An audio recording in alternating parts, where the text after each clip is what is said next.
കേരളത്തിൽ മാറ്റമല്ല, വല്ലാത്തൊരു നാറ്റമാണ് ഇപ്പൊ ഈ 3 മാസത്തിനിടയിൽ ഉണ്ടായിട്ടുള്ളത്. 3 മാസം കൊണ്ട്. നമസ്കാരം. മരുമോൻ ഇത്രയും ഒഴിഞ്ഞതും മൈക്ക് നാണം കൊണ്ട് തല താഴ്ത്തി. എനിക്ക് ഈ മുഖത്ത് നോക്കാൻ പറ്റില്ല എന്ന് കൊഞ്ചി പറഞ്ഞുകൊണ്ട് പെട്ടെന്നൊരു സഹായി ഓടി വന്ന മൈക്കിനെ നൂത്ത് പിന്നെയും റിയാസിൻ്റെ മുഖത്തേക്ക് അടുപ്പിച്ചു കൊടുത്തു. പക്ഷേ കഴുത്തൊടിഞ്ഞ കോഴിയെപ്പോലെയുള്ള പാർട്ടിയുടെ അവസ്ഥയിലായി ആ മൈക്കും. ഇപ്പോൾ കേരളത്തിൽ നടക്കുന്നത് മാറ്റമല്ല നാറ്റമാണെന്ന് റിയാസ് പറഞ്ഞത് കേട്ട് എന്തിനാണ് ആ മൈക്ക് കഴുത്തൊടിഞ്ഞ് താഴോട്ട് പോയത്? റിയാസ് പറയുന്നത് 3 മാസം കൊണ്ടൊരു സർക്കാരിൻ്റെ പോക്ക് എങ്ങോട്ടാണെന്ന് നമുക്ക് മനസ്സിലായി എന്നാണ്. 10 വർഷം ഭരിച്ച പിണറായി വിജയൻ്റെ പോക്ക് എങ്ങോട്ടാണെന്ന് ജനത്തിന് മനസ്സിലായതുകൊണ്ടാണല്ലോ തൂത്തുകൂട്ടി ഒരു മൂലയ്ക്ക് കൂട്ടി വെച്ചിരിക്കുന്നത്. ഇങ്ങനെ കത്തിക്കയറി വരുന്ന റിയാസിനോട് ഏതെങ്കിലും ഒരു സഖാവ് എഴുന്നേറ്റ് നിന്ന് ഒരു ചോദ്യം ചോദിക്കണം. എന്ത് സേവനം കൊടുത്തിട്ടാ സാറേ സാറിൻ്റെ ഭാര്യ 1.25 കോടി മാസപ്പടി വാങ്ങി വീട്ടിയിരുന്നത്? അതോടെ ഉജ്ജ്വല വാഗ്വിലാസിയായ റിയാസ് ബബ്ബ അടിച്ച് സ്ഥലം വിടും. പക്ഷേ അങ്ങനെ എഴുന്നേറ്റ് നിന്ന് ആരും ചോദിക്കാനില്ല. അമ്മാശനോട് കോന്നിയിൽ വെച്ച് ഒരാളെ എഴുന്നേറ്റ് നിന്ന് ചോദിച്ചപ്പോൾ കിട്ടിയ മറുപടി കേട്ടല്ലോ. ഭരണം പോയ അന്ന് തുടങ്ങിയ വെറുളിയാണ് റിയാസിന്. സംബന്ധം പരമാനന്ദമാക്കി വീണ്ടും മന്ത്രിയായി വിലസാമെന്നാണ് പാവം കരുതിയത്. ലോകത്ത് ആർക്കും വേണ്ടാത്ത അമ്പൂക്ക ബേപ്പൂര് പോയി മത്സരിച്ചില്ലായിരുന്നെങ്കിൽ ഈ മരുമോൻ്റെ അവസ്ഥയും ഭീകരമായേനെ. ശരിക്കും ഇപ്പോൾ 3 മാസം കൊണ്ട് ഇങ്ങനൊരു നാറ്റം കേരളത്തിൽ ഉണ്ടാകാൻ കാരണം അവിഞ്ഞ 13 മന്ത്രിമാർ ദിനചര്യകളെല്ലാം മറന്ന് പ്രസ്താവനകളുമായി മനുഷ്യന് മുമ്പിൽ ഇറങ്ങാൻ തുടങ്ങിയതോടെയാണ്. നിത്യവും കരഞ്ഞു വല്ലാതെ മെലിയുകയാണ് മുഹമ്മദ് റിയാസ്. സത്യത്തിൽ എന്തെങ്കിലും അന്തസ്സ് ഈ നേതാവിനുണ്ടോ? ഭാര്യ ഒരു പ്രത്യയശാസ്ത്രത്തെയും പാർട്ടിയെയും വിറ്റുതിന്ന് നാടിനും സിദ്ധാന്തത്തിനും നാണക്കേടുണ്ടാക്കിയതിനെപ്പറ്റി വല്ല ചളുപ്പും ഈ മനുഷ്യരുണ്ടോ? നിങ്ങളൊന്ന് ആലോചിക്കണം. വി ഡി സതീശന് പിന്നാലെ നടക്കുമ്പോൾ ചിന്തിക്കേണ്ട ഒന്നുണ്ട്. കേരളത്തിൽ എത്രയോ മുഖ്യമന്ത്രിമാരുണ്ടായിരുന്നു. അവരുടെയൊക്കെ മക്കളും ഇവിടെ ജീവിച്ചു. ഏതെങ്കിലും ഒരുത്തിയെ തേടി ED ഡൽഹിയിൽ നിന്ന് ഇവിടെ വന്ന് തമ്പടിച്ച് കാത്തു കിടക്കുന്നുണ്ടോ? ഭരണം പോയതോടെ അച്ഛനോടൊപ്പമുള്ള ലോകസഞ്ചാരങ്ങളെല്ലാം മകൾക്ക് നഷ്ടമായി. എന്തായാലും അതിൻ്റെ ഒരു അസ്വസ്ഥത അവർക്കുണ്ടാകും. അതിൻ്റെ പ്രതിഫലനം റിയാസിനും തിരിച്ചറിയാൻ കഴിയും. മാർക്സിസ്റ്റ് പാർട്ടി ഇപ്പോൾ മരുമക്കത്തായം ഫോളോ ചെയ്യുന്നതിനാൽ അമ്മാശന് ശേഷം മുഹമ്മദ് റിയാസ് ആയിരിക്കും പ്രതിപക്ഷ നേതാവ്. താടി വളർത്തിയ സഖാക്കളെ മിനുക്കുവേഷം കൊണ്ട് എതിർത്ത് തോൽപ്പിക്കുക എന്നത് നിസ്സാരമായ കാര്യമല്ല. CPM എന്ന പാർട്ടിയിലെ ഒരു മിനുക്ക് വേഷമാണ് റിയാസ്. അധികാരം നഷ്ടപ്പെടുക എന്ന ഭീകരമായ അവസ്ഥ മാത്രമല്ല ഇപ്പോൾ പാർട്ടിക്ക് സംഭവിച്ചിരിക്കുന്നത്. ഇനി തിരിച്ചു വരാൻ കഴിയാത്ത തരത്തിൽ എത്രമാത്രം ദുർബലപ്പെട്ടു പോയിരിക്കുന്നു ഈ പാർട്ടി. ക്ലിഫ് ഹൗസിലെ കുളത്തിൽ പത്നീസമേതനായി പതിവായി നീന്തി കുളിച്ചതിനാൽ റിയാസിന് വലിയ നാറ്റമൊന്നും ഉണ്ടായിരുന്നില്ല.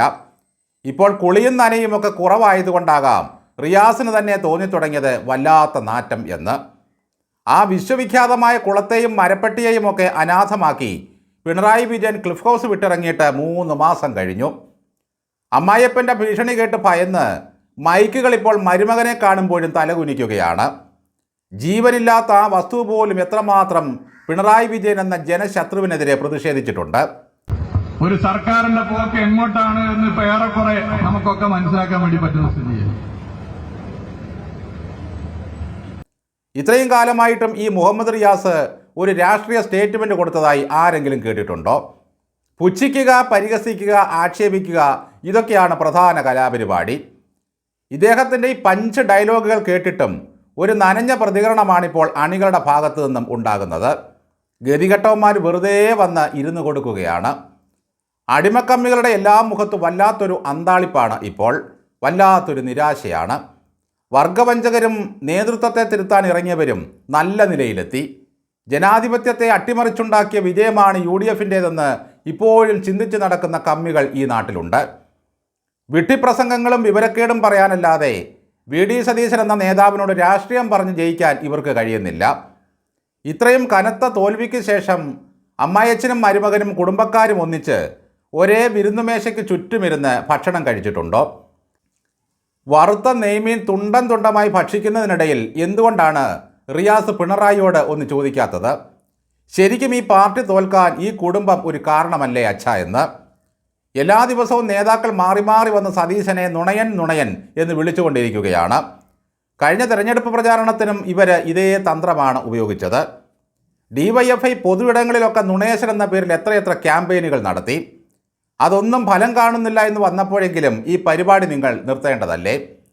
ഇനി സതീശനൊരു നുണ പ്രവർത്തിച്ചാൽ പോലും ചെയ്യില്ല എന്ന് ആർക്കും ഉറപ്പുമില്ല. അത് പറഞ്ഞ് വിശ്വസിപ്പിക്കാൻ പാടുപെടും.